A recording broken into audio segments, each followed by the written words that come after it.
On this Friday night, continued questions about the AstraZeneca shot. Am I a second-class vaccinated person by having 2 doses of AstraZeneca? Plus, the plans to have enough mRNA doses to vaccinate every Canadian twice by the end of July. A white Canadian police officer kneeling on the neck of a black teenager. The demands for an investigation. The western U.S. in the midst of a searing heat wave. It's scary. It really is. The ingredients for what's expected to be another intense wildfire season. And party on or off. It's a real insult to Indigenous people. The debate over cancelling Canada Day. Global National with Donna Friesen. Good evening and thanks for joining us. Another sign tonight, Canada is on track for a 2-dose summer. If all goes as planned, there will be more than enough COVID-19 doses in the country to vaccinate every eligible Canadian by the end of July. 5 million more Moderna doses are now expected by the end of June. That's in addition to 9.1 million doses coming from Pfizer. In the coming weeks, that means by the end of July, 68 million doses are expected, enough to give 2 doses to all 32 million eligible Canadians. And public health officials are trying to clarify the changing advice about the AstraZeneca vaccine. It's not that provinces must stop giving people AstraZeneca as their second dose. People can still get it and know they'll be protected from serious illness and death. But the National Advisory Committee on Immunization says the preferred second dose now is Pfizer or Moderna because they offer a slightly higher immune response and there's more of it in the country. Nearly 2.9 million doses of the AstraZeneca vaccine have been administered so far. That's according to the COVID-19 Tracker Canada. Many people have already had both doses. Others are still waiting for their second. In our top story tonight, Mike Le Couteur looks at what they need to know. Am I a second-class vaccinated person by having 2 doses of AstraZeneca? Sam Glass isn't second-guessing taking a second dose of AstraZeneca, but as someone who loves to travel, he worries what might happen once he ventures outside of Canada, where AstraZeneca has yet to be approved. The concern is if I show up at the American border with, being fully vaccinated with AstraZeneca, will they accept me? Further complicating things, the National Advisory Committee on Immunization is now saying an mRNA vaccine is preferred for both your first and second shot. But just 2 months ago, Canadians were told not to go vaccine shopping, but rather take the first one offered to them. People may be asking questions or feel frustrated. Canada's top doctor says the science and the situation has evolved, pointing out getting any vaccine was more important at the height of the pandemic. Now you have less COVID in our country, and so the risk-benefit ratio for the even rare events start swinging in a different way. With more mRNA vaccines coming into Canada, people will have a choice to mix or continue with AstraZeneca. Asked what he is going to do, Prime Minister Justin Trudeau said, I will take whichever dose is offered to me. I will do what all Canadians should do, which is follow the best advice of the experts around them, including NACI and their family doctors. But some doctors feel NACI's advice on AstraZeneca could have been clearer. When NACI issues these statements, I would love for them to prior to issuing them, actually deliberate a little bit more with family doctors and pharmacists and members of the public around how that statement might be received. Canada still has a contract for another 17.5 million doses of the AstraZeneca vaccine.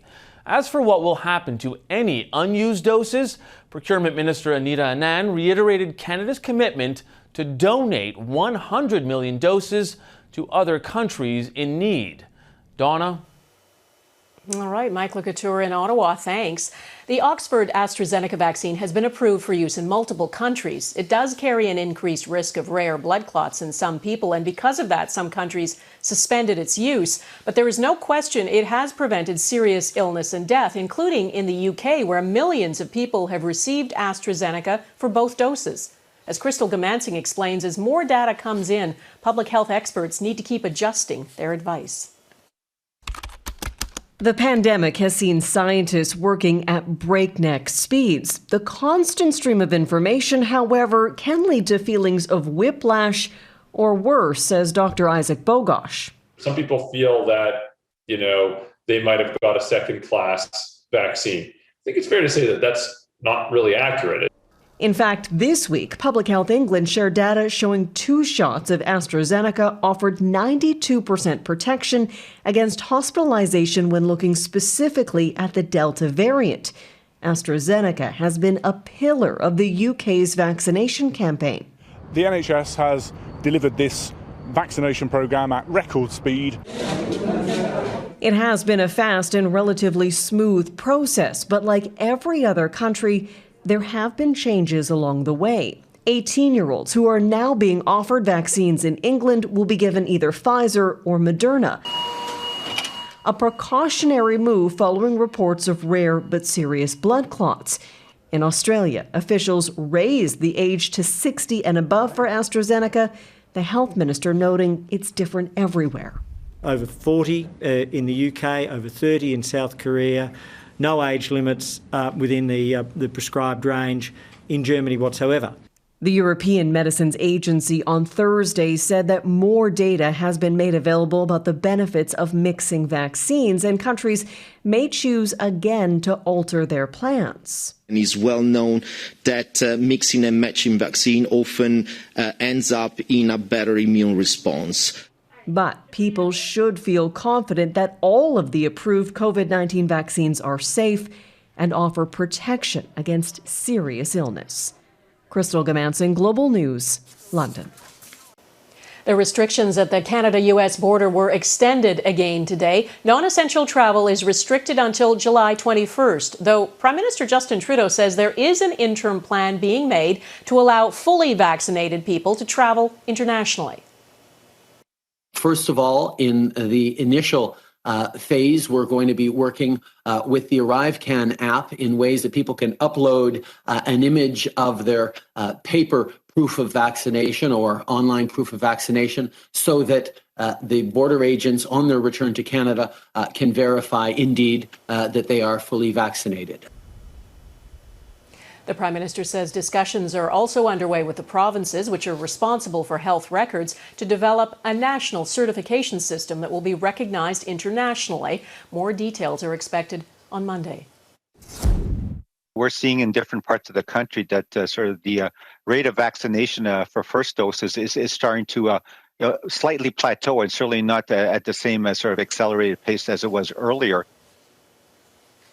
That frank assessment is from Canada's Deputy Public Health Officer. Vaccine uptake is leveling off in Canada, even though about a quarter of eligible people have not received their first dose yet. Eric Sorensen looks at why and the problem it could present for the months ahead. Canadians who got their first vaccines are flocking to get a second. It's important because we want to get this virus under control and we want to go back to the way things were. But this remarkable scene of eager second dosers obscures an emerging trend. First-timers are dropping off. Recently, Canada surged ahead of most countries. Almost 66% of Canadians have received their first shot, but the curve is beginning to flatten. In the last 10 days, 3.6% of Canadians received a first dose. In the previous 10 days, it was 6.8%. We're seeing in different parts of the country that sort of the rate of vaccination for first doses is starting to slightly plateau. It was bound to happen as Canadians who are vaccine hesitant make up a larger percentage of those who remain unvaccinated. The concern is that COVID variants will require an even higher percentage of Canadians to be vaccinated. We're dealing with variants of concern now that are more transmissible, which is going to push that potential herd immunity threshold higher. So we have to get greater uptake. And that, unfortunately, is where we're starting to falter. The latest survey by Ipsos found high vaccine willingness. 82% of Canadians are vaccinated or interested in getting vaccinated.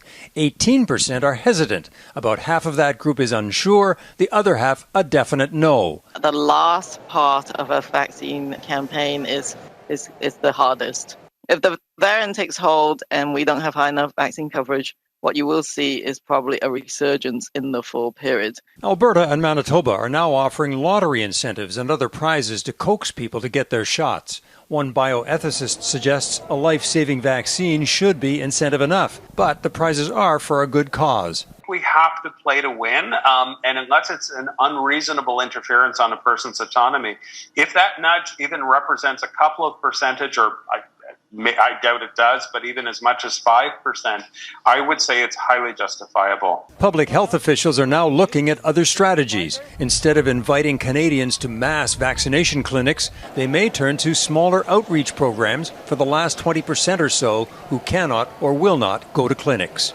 Eric Sorensen, Global News, Toronto. Alberta has reached a significant COVID-19 vaccine milestone. Just over 70% of eligible Albertans have received at least one dose. And Premier Jason Kenney says virtually all remaining public health restrictions will be lifted on July 1st. We'll get back to doing the things that we all love, the things that make summer in Alberta so special. The province is also ramping up its delivery of second doses. Anyone who received their first mRNA shot in May or earlier can now book their second. Well, more than 20% of Ontarians have now had both vaccine doses, one of the benchmarks for loosening restrictions there. While overall there has been a decrease in cases in Ontario, one region has exploded into a COVID hotspot. The highly transmissible Delta variant is spreading in Waterloo. And as Jamie Maraucher reports, the region is at risk of going back into lockdown. Keep your distance. Yeah. For these Waterloo, Ontario residents, masks are a must as cases of COVID-19 in the region continue to climb. We need to stay down and people need to get their second shots along with their first shot. But double doses have been hard to come by in the community, leaving the door wide open for the highly transmissible Delta variant to take over. This week, Waterloo topped the charts for the most new COVID cases in the province, 60 on Friday alone. What happens with these variants is that if you're not careful, then they can actually travel from one place to another. In the case of Waterloo, experts believe this strain of the virus may have been transmitted from an outbreak at the Baffinland mines in Nunavut, as well as other forms of community spread. Close contact remains the most common driver of transmission. The Delta variant now makes up 65% of the COVID-19 cases in the Waterloo region. It's a trend the World Health Organization warned of as this becomes the dominant strain globally. Now, experts say vaccines, particularly second doses, are the only way to get it under control. We're in an emergency. This is a situation where the Delta variant running rampant in community can make a lot of people sick, and we don't have everybody with their 2 doses of the vaccine. Politicians and doctors have been asking the provincial government to send more doses to the now hotspot. The Ministry of Health says 44,000 additional vaccines are on the way. Back in Waterloo, Chloe Tinsley says she had to wait weeks to get an appointment for her first shot. I actually found the vaccine access very frustrating. Now with her first dose of Pfizer behind her, she hopes she and others can ramp up their protection and get a second dose sooner rather than later. Jamie Maraucher, Global News, Toronto. Another statue of Canada's first Prime Minister, Sir John A. Macdonald, has been removed. This one from a park in what's widely considered his hometown of Kingston, Ontario.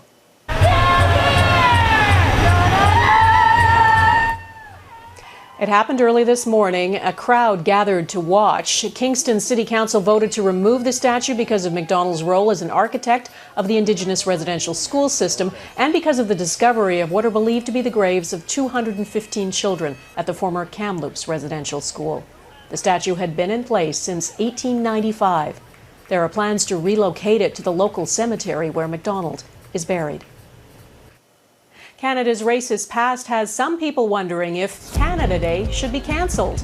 The debate coming up, plus outrage after a Montreal police officer kneels on the neck of a black teenager.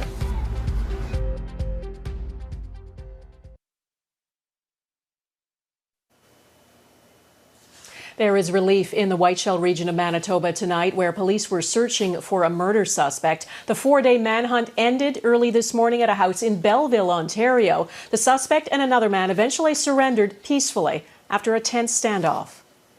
Ontario Provincial Police say they were shot at while they moved in to arrest 34-year-old Eric Wildman. Police warned he was armed and dangerous. He was wanted in the disappearance and suspected homicide of his neighbor, 40-year-old Clifford Joseph. Upon entering, they were met with gunfire coming from within the residence. After lengthy negotiations, the OPP crisis negotiators were able to successfully have these two men surrender to police. The second man has been released. Police surrounded the Belleville home after being tipped off about a vehicle matching a rental car Wildman was driving. The manhunt started after police say they found firearms, ammunition, police patches, and clothing resembling officers' uniforms in Wildman's truck on Sunday. He's been charged with a firearms offense and possessing a prohibited device. RCMP says search is underway on his property and that more charges are expected. There is outrage and calls for an investigation after a Montreal police officer was filmed kneeling on the neck of a black teenager. And a warning, the video is disturbing. Oh, wow. A bystander took this video in Montreal's Villeray district on June 10th. It is not clear what happened in the moments before or exactly how long the white officer had his knee on the teen.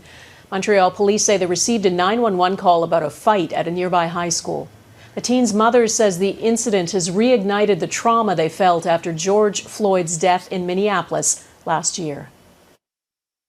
And I asked one of the police officers, is it because my son is black that he has to go through this? They did not learn anything. Montreal police say they are analyzing whether the officer's use of force in the arrest was justified. A heat dome and a mega drought still ahead, the climate crisis bearing down on the western U.S.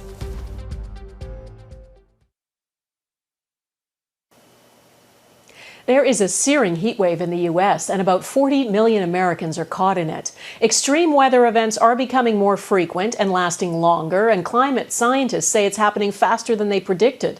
At least a dozen states faced another day of sweltering temperatures above 38 degrees Celsius. It was 43 degrees in Las Vegas. California's Palm Springs hit a high of 46. So did Phoenix, Arizona.